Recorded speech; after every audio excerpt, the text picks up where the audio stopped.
Today we have the incredible honour of welcoming one of the most influential figures in the world of sports coaching and motivational speaking, Frank Dick OBE. Frank is a legend in his field, known globally for his contributions to high performance coaching and athlete development. As the former director of coaching for the British Athletics, Frank played a pivotal role developing a golden era of track and field, mentoring some of the greatest athletes, including Olympic champions like Daley Thompson and Sebastian Coe.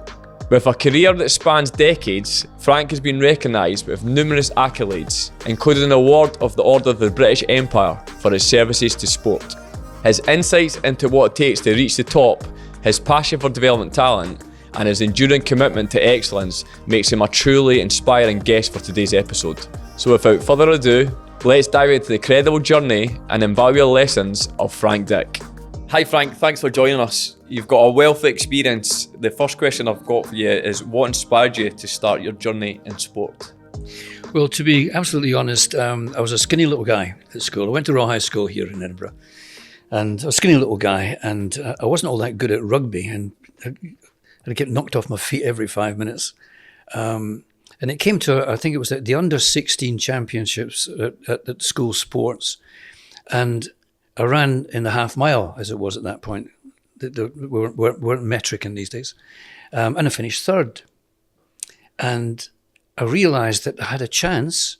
I could actually compete for my school.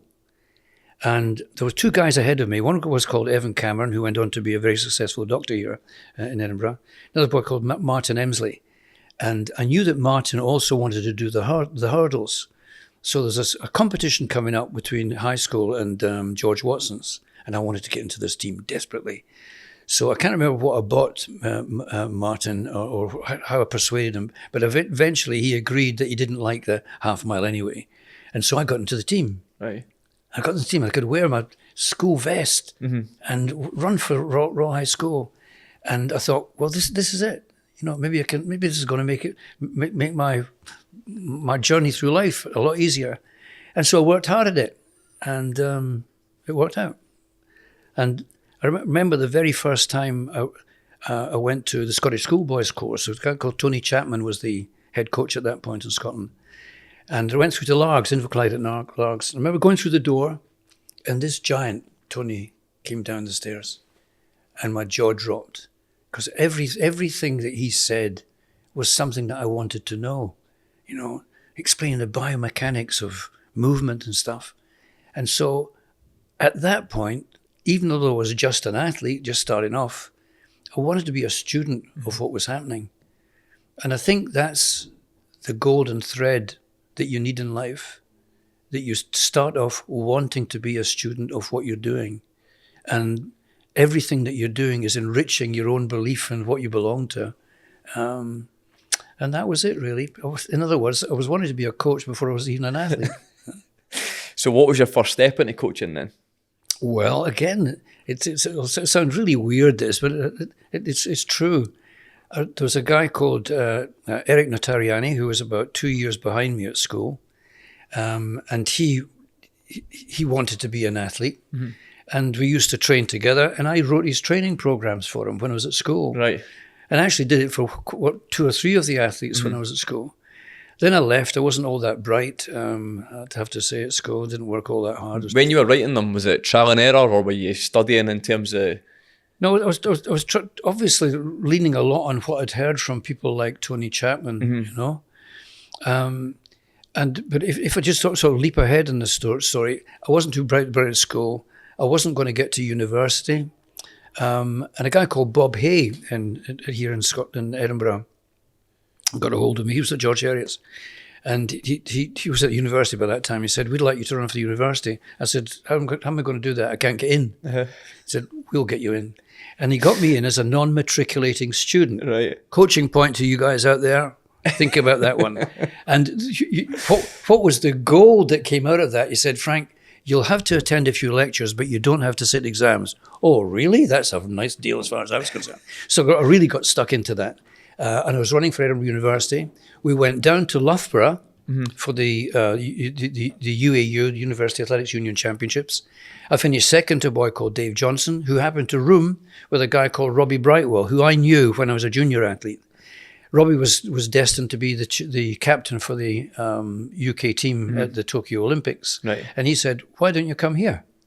And I said, I didn't think a Scottish boy could come to an English institution. I said, "We'll get you in." So that was it. And once I was in, then that was when it all happened, because I was writing coaching stuff when I was there, right?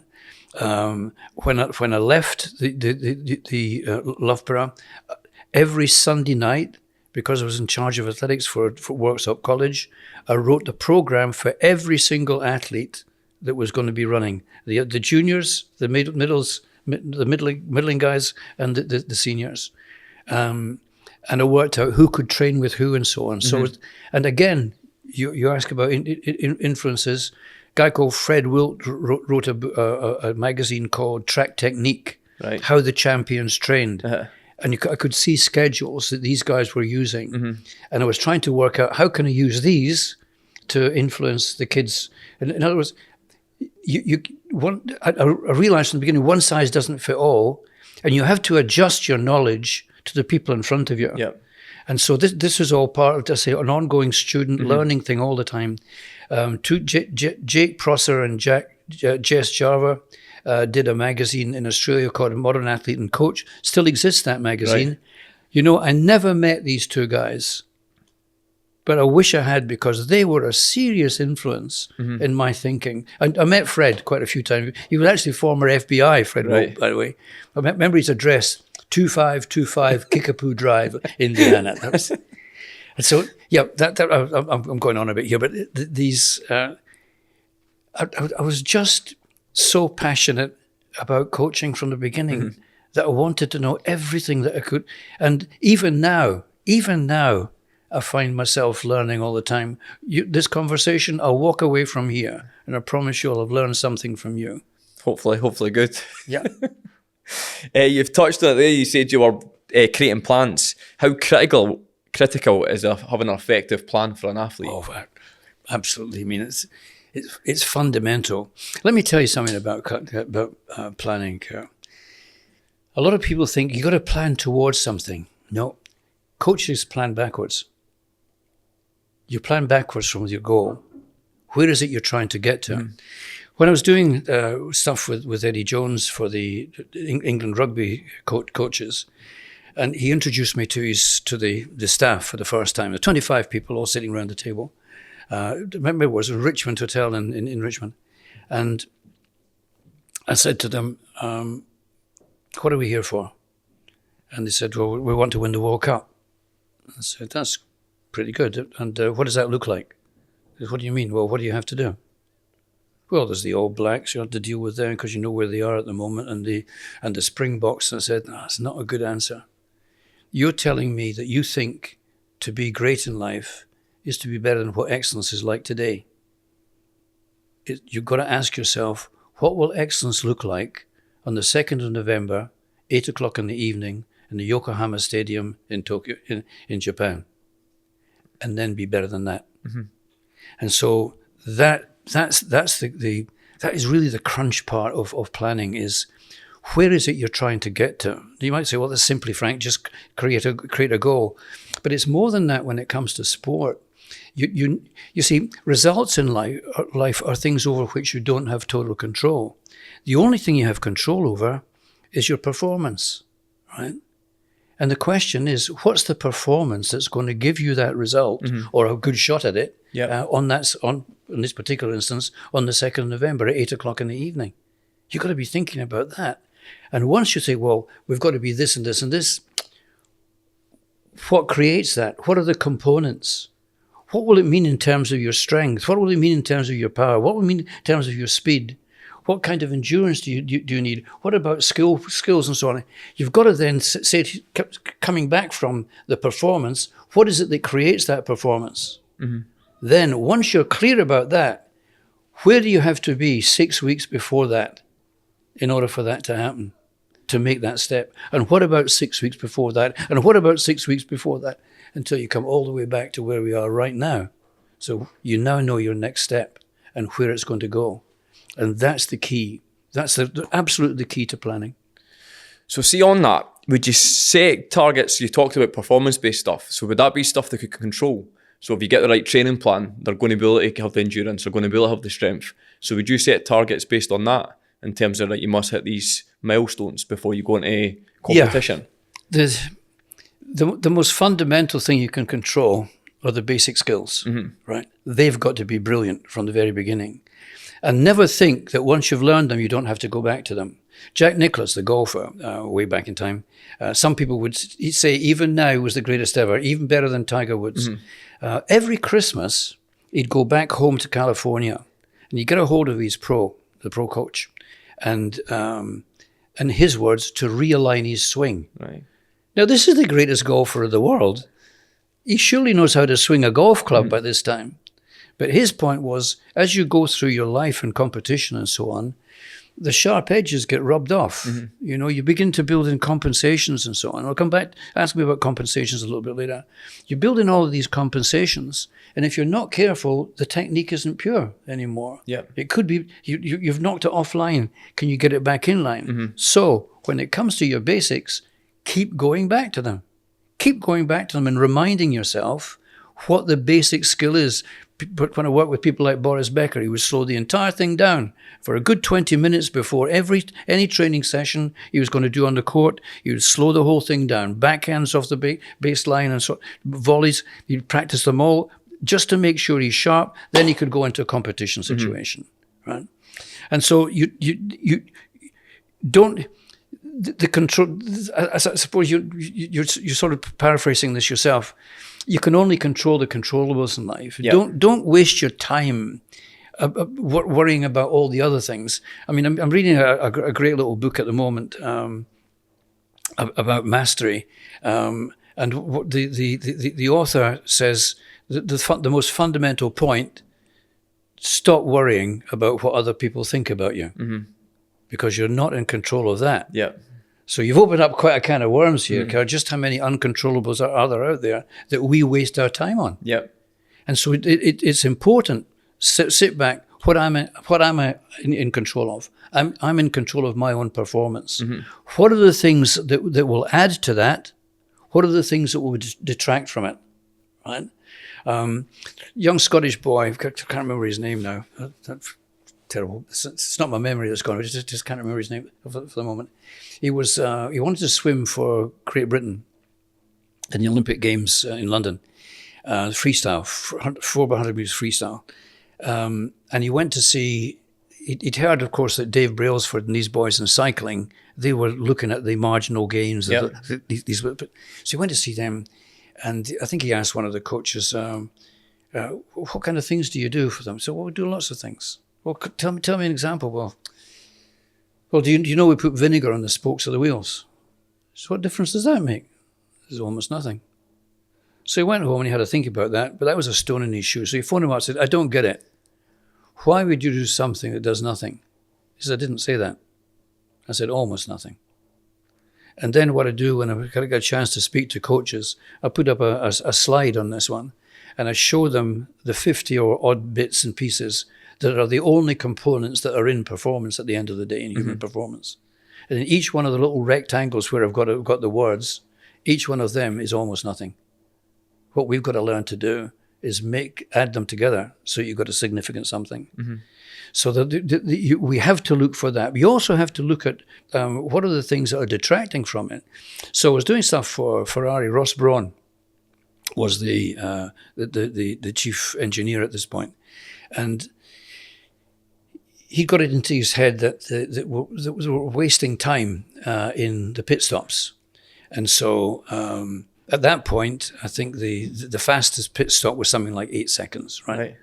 And so he looked at this and he practiced repositioning people, putting the tires in different places and so on, and he got it down to 6 seconds, right? Simply by getting rid of these things that were interfering with your performance, right? Just to follow that part of the story, Red Bull, I remember what they were doing at this point. They were having to refuel the car because it had to refuel at that point. Nuts, jack up the car, nuts off, wheels on, nuts on, filling the car, tidying up all the bits and pieces of the, getting crap off the machine. down to 6 seconds. Red Bull, they then stopped refueling the car. Red Bull then took the challenge. They wanted to get the world record on this. And already, at the moment, they can do what I'm saying without refueling the car in less than 2 seconds. Right. So you look at two things. What are your basics? Because then you control these things. And keep going back to them, because sometimes there are ways you can control things that you didn't used to be able to control, but you can now for whatever's happening out, artificial intelligence, all these bits and pieces. Next step after that, what's going to give you advantage? What's damaging you? After that, develop the mind to have an agility to change out there. And also learn to leverage uncertainty to your advantage. Because understand this, when you go out into any arena in life, there is no such thing as certainty. A lot of people say to me, well, that's your job, Frank, to make sure that the performance is certain. There's no such thing as certainty. There's only uncertainty. What you've got to learn to do in life is to leverage uncertainty to your advantage. And just lingering with that, a guy called Chris Hadfield, he was the astronaut, the Canadian astronaut, that went out into space, and he sang ground control to Major Tom. I don't remember floating around in space. It was really cool. And he wrote a book called The Astronaut's Guide to Life on Earth. And it's a wonderful book, but the core is how astronauts are trained. They are trained for it not to work. Yeah. So life won't happen for you out there. You have to make it happen. You have to find a way to win, whether it's in a rugby field or whether it's, my goodness, you can't get the door open in the space station and it's a long way to get back home again, right? You've got to have a mindset that will leverage that uncertainty to your advantage. If you get these bits all right, then you'll learn to make great decisions under pressure. And how do you allow an environment for athletes to be adaptable? You put them into situations where they have to adapt. I mean, you can't read this stuff. You can't be given a lecture on it. You can't listen to a podcast and it'll suddenly match your workout. You have to experience it. Is it making them uncomfortable to an extent? Oh yes, being comfortable, being uncomfortable is a big key. Or if you like, learning to be uncomfortable, being comfortable. Yeah. I remember Mario Andretti. What does he say? If you're feeling in total control, you're not going fast enough. Yeah.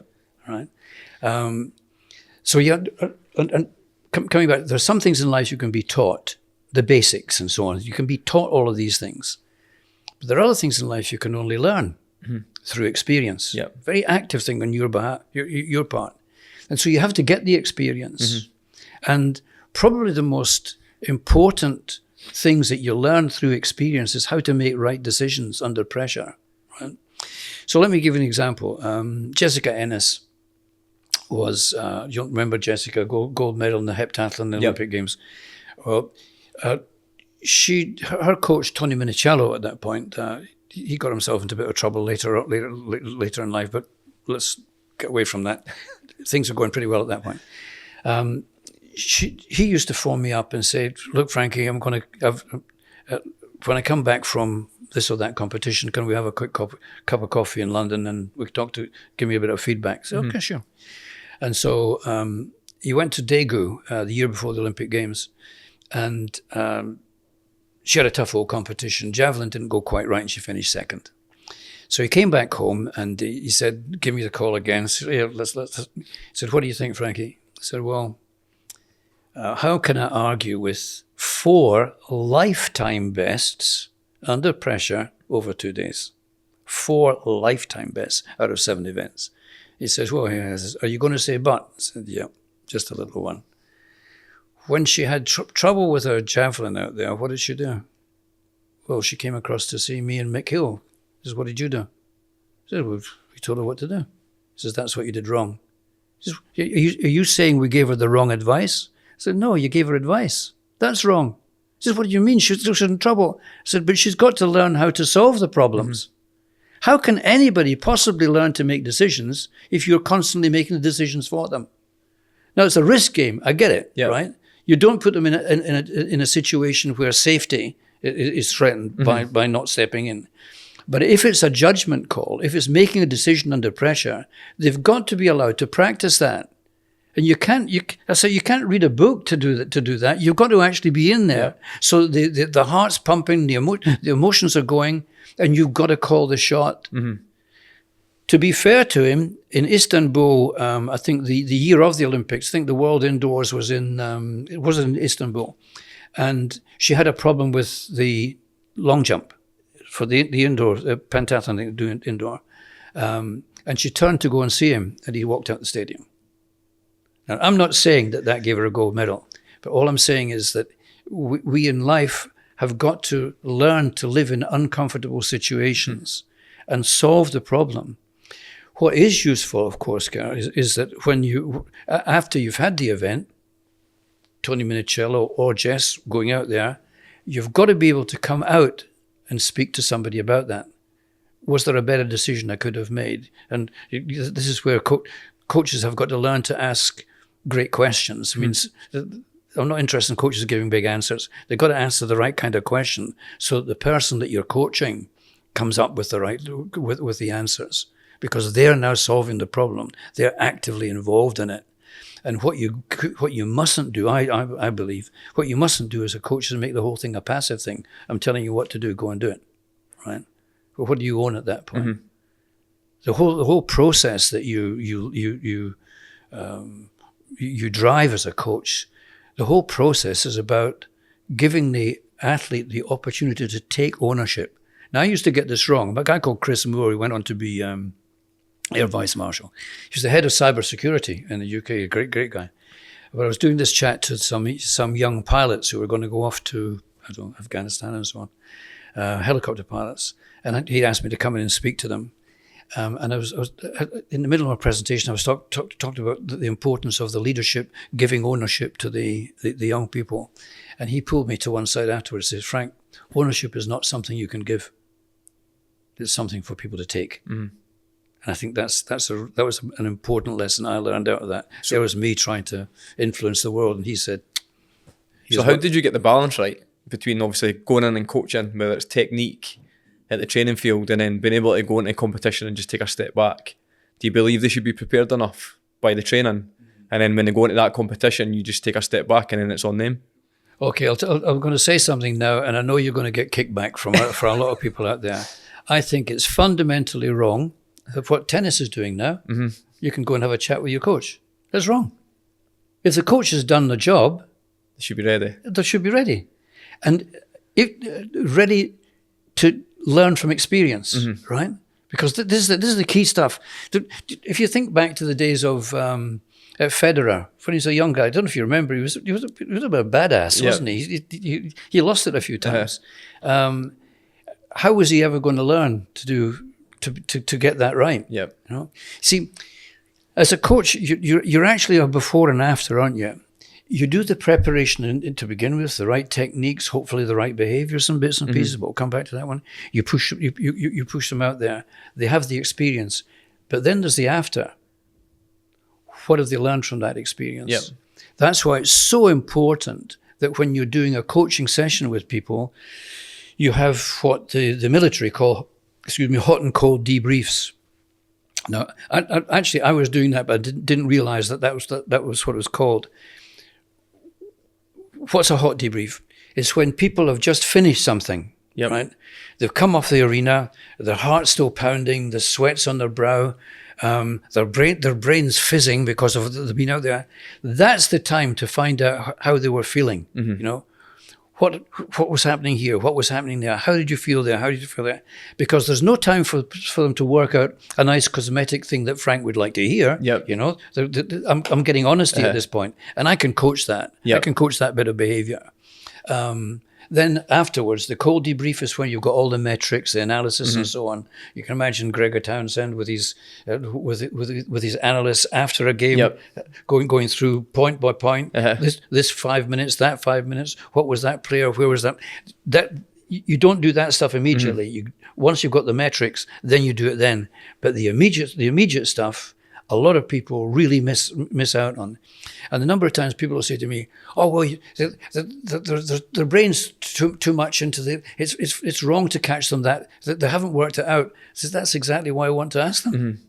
That's exactly why I want to be into that space.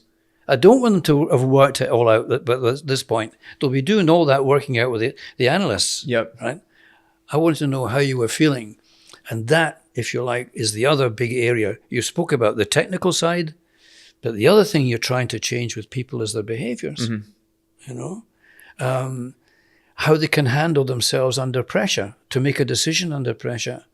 How often do you see somebody who just loses it on the field, and because nobody's thought to give them the tools to cope with that, to come up with an idea of, you see, what you feel is pressure, what the guys who are working with us on this podcast, what each one of you feels as pressure is a personal perception. Yep. Right. Very personal to you, and oddly, I don't believe we can do much about that. What we can do much about is try to give them the tools to work out. And the simplest area, simplest idea that I can give you on that, I picked up from a guy called Kerry Evans, who was the psychologist for the All Blacks. Mm-hmm. Very, very clever book. I think he's done a book called Performing Under Pressure or something. Right. That's definitely worth a read. And he says something in the book that's very similar to this. I've modified it just slightly. And that is, when we're under pressure, step back, step up, step in. Right. Step back, what's happening here, right? And once you get the bigger picture of what's happening, you can focus in on, that's the problem here. You step up with that, with a solution, and you step in and do something about it. And that has to be done at huge speed when you're on the field. Yep. Right? For you and I, it could be, we can take our time about it, but there will be time, especially, here we are, Christmas is coming up, right? And what do we know about Christmas? Oh, it's jolly, Frank. Yeah. It can be a seriously stressful period. I mean, our partners are out there trying to get the right shopping done for the family, picking the right presents that you and I can't do. This is not a sexist comment, by the way. It's just the way it is. Men cannot work these things out. Women have to work them out. And they're really clever at it, but they're trying to take on more and more and more. And it's quite a stressful period. Mm-hmm. In our business life, sometimes you can have something not quite working in business, or you can have something not quite working in home life. And if you're not careful, it's cumulative. The pressure that you're on, you might say, well, the pressure in business is not the same as the pressures that you get out in life outside. Well, they may be different, but they're tapping the same energy source, because you don't have different pools of energy for these things. And because of that, you and I have to learn the same technique to step back, step up, and step in. Yeah.